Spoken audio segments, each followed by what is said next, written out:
Review and approval. So those of us in the comms world refer to who holds the pen. Yes. Who holds the pen? So I write something and I know that I can't just say, way to go, Trace, we'll send it out, because I'm doing work on behalf of someone else in the organization always. So that person needs to take a look at what we're doing, and they need to, have a say, and they need to, have an opportunity to weigh in, etc. And all the way along, depending on what you're working on, maybe it has to go like right up the chain to the CEO, or at the very least, the head of HR. Sure. Whatever that might be. The thing I like to put in a communication plan is, who are the people reviewing and to what degree are they doing it? Nice. So is someone reviewing just to approve or disapprove? Is someone editing? Is someone reviewing it for content? Is someone reviewing it just to be factual? Mm-hmm. I just want I want you to read this because I need to make sure that I'm not saying anything that is incorrect. Law, legal, so much stuff, especially in HR, has to go through legal, right? Yes. Compliance and legal. Yeah. So you throw it through compliance and legal, and it's great. I've worked with different types of people over the years, and some people are great. I call them great because they just come in and say, legally, this is an issue. Compliance, we can't say that. We can't see this. I know what you want to do, so let's figure out a way that we can say it. And it's like a negotiation over words, and it's great. It's all very positive. But then there are other people, I've worked with other lawyers in particular, where they're like, no, we can't say that, can't say that, can't say that. And they're not interested in the conversation. Yeah, they're not interested at all. And that's frustrating. Mm-hmm. But also it's, so much about what we do is relationship building. So let's say there is a lawyer and we have this ongoing issue, but over time, like, I just need you to look and make sure that we are not saying anything that is unclear from a legal perspective, or gray area from a legal perspective. Doesn't get us sued or put us in jail. We don't want any of those things. No, we really, really don't. And, if this piece of communication got in the hands of someone outside the company, which anything can happen instantly these days, is it going to get us in trouble? And, you got to find the way to have that conversation, because if I just went to some lawyer who I don't know, I have no relationship with, and I'm like, hi, I need you to review and approve this. Well, they're putting on their legal mind. Yep. And they're redlining the heck out of what I wrote. And they're busy. Like, so they're just gonna, I think that's maybe, that's probably a big part of it. It's like, okay, fine. I'm just, don't say this, don't say this, don't say this. That part's good. I'm like, well, that just says thank you. That's not going to help. So again, I'm kind of went a bit off topic there, but in terms of review and approval, who is doing it? What is their role in the process? Because what you don't want to have happen, which we've had happen all the time, probably all of you too, is someone sends it back and they've rewritten it. Yes. And that's around style. That's not around substance. I don't really want someone to communicate on style unless, say, I'm very casual and it's a really formal environment, or vice versa. Then you can have a comment about style. But to just rewrite a sentence in your way of rewriting a sentence, because, say, it's someone who loves writing and they don't get to do a lot of it. Sure. Well, that's happens. Not helpful, right? It's not helpful. So being clear about why someone is reviewing it, what role they play in that, does help. Wow, that was a long. I didn't take a breath. No, but review and approve. Okay, I'm gonna add. Again, we're nerds, right? So I like this sort of stuff. I think one thing I would say about review and approval, in my experience, is that it's often the area that we don't document. It's one of those things that people go, oh yeah, Susan's going to review it. Yeah, no problem. Or, John has to review it after Susan. And sometimes, I don't know, again, nerd alert, I like to do the process map. I know that sounds horrible, or swim lanes. Like, I like to go from like, who's drafting this sucker? Mm-hmm. Who's going to look at it? Like, I'll shepherd the process if I have to. Yeah. But I want to know, like, and it goes from drafting to, let's say, first review. Let's say we call it first review and it goes to Susan in whatever.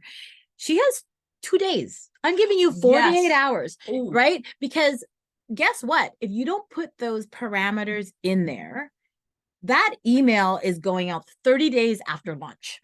Right? In fact, I'm going to interrupt for one quick second, because you are totally right. And I've had situations where I've been giving this advice to people and they say, well, I don't want to be rude because I have to send it out. Oh. It's got to go to the CEO. It's got to go to the director of this. It's got to go to this important person. And so I don't want to put a deadline because they feel like it's imposing. And said, well, if you don't give them a deadline, they're never going to look at it. When someone is busy, give them a deadline, because if it matters to them, they'll get it in before the deadline.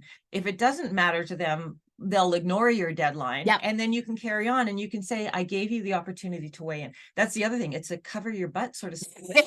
Yeah, Because exactly. let's say I'm working on saying it's got to go through legal. So I send it to Joanna in legal. God, I hope there's no one watching here. Joanna in legal. I don't Joanna, know. we love you. I don't know Joanna in legal. It's a made up name.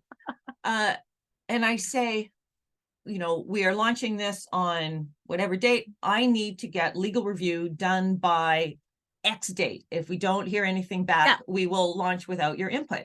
So that way they know. So Joanna reads that and says, okay, well, I better make time to do this. Or maybe she gives it a glance and says, that's on her. I don't work. But now it's on her because I've done my part by saying, this is the deadline. This is what I need. And if it comes out and then Joanna goes, how did this go out with my approval? I said, well, we documented it. Yeah, we did. We documented it and it was clear as day.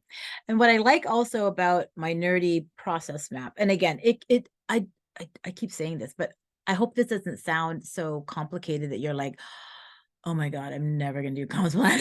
Again, it's so important. But what I like about documenting start to finish is because then everyone sees the process, so that when it goes to legal, head of HR, the pointy end of the stick, as I like to call, like who's approving this before it gets released into the wild, they can see, oh, Tracy's seen it. Oh, Joanne's seen it from legal. Oh, Susan from compliance or whatever that is. They've seen all these steps, as opposed to like, because sometimes what will happen is that you go through the process, it's not mapped out, it goes to head of HR. And they're like, well, who else has seen it? How do I know? Like, are you sure this is right? Like, and I'm like, well, look, but now we have a little bit of a map that says everybody's like, here's what you sender, exactly, like this is how important it is to draft this information. It's going to exchange all these hands. And then everybody in the process goes, oh, look, keep saying Susan and Joanne. What about Bill? There are no men. There are no men in HR, apparently. Bill in compensation. Diego has to see this, and he's waiting on me. So if I'm the one who's like taken, instead of I was given this for 3 days, and he's got to make compensation has to see it. It's a compensation project. Well, I better like make sure that he gets it on time, because guess what? Every step of the process. So if someone in the middle isn't doing their job, you haven't heard back, and you follow up, and you're like, okay, it's moving on to Diego. It's got to happen. Things have got to move. So that's review and approval. Yeah, that was long, but I think it's important. Like, and I would really recommend. It's one of those areas I feel like people just go, oh yeah, I got it, and I'll send it along. And I'm like, no, you know what? Let's just draw it out. I'm happy to draw that out. And here's one other thing I'm just going to say about review and approval, because I just remembered this. We've talked about this, like, because it's so that saying that a horse built by committee becomes a camel. I've never heard that. Oh, really? I really have not heard that. A horse built by committee is a camel. Oh. And that's a communication built by committee sounds like nothing. Everybody can't edit. Yeah. That's why if I'm holding the pen, if I'm writing it, it's going to be Tracy style, as appropriate to the company and all the rest of that. But if someone comes in and says, I just want to take a different approach at this, I think we should come at it from this point, and they're further down the line in the approval process, well, it's too late. It's too late. It's just too late. And you go, it's going to stay like this because this is good. It's fine. It's been vetted by these 3 people. And next time this comes up, I'll ask you if you want to be involved in writing a first draft. How about that? That's where, and then they'll go, no, I don't want to do that. But I think that's also where your objectives, like all the stuff before we finally get to this part, anchors the communication, right? So if someone says, hey, you know what, I'm going to take this in a different direction, or what about this? Go back to your objectives, right? So is that serving the objective? Is that because supporting that, right? And that becomes a conversation. And I think we're spending so much time here because we both had that hair pulling out exercise where you're like, I did all the legwork, and then I produced this thing, series of communications, whatever they are, and they were hitting all the right notes. everything's going fine. And then Left field. Yahoo comes in here and says, no, I want to take a different approach to it. And well, this person is, they're higher up on Sure. the chain. And to do it their way would be having to redo a whole bunch of other work. Snowball effect. And it's frustrating as anything when that happens, because sometimes you have to just do it. But boy, it's way better if you can say, well, here's the plan.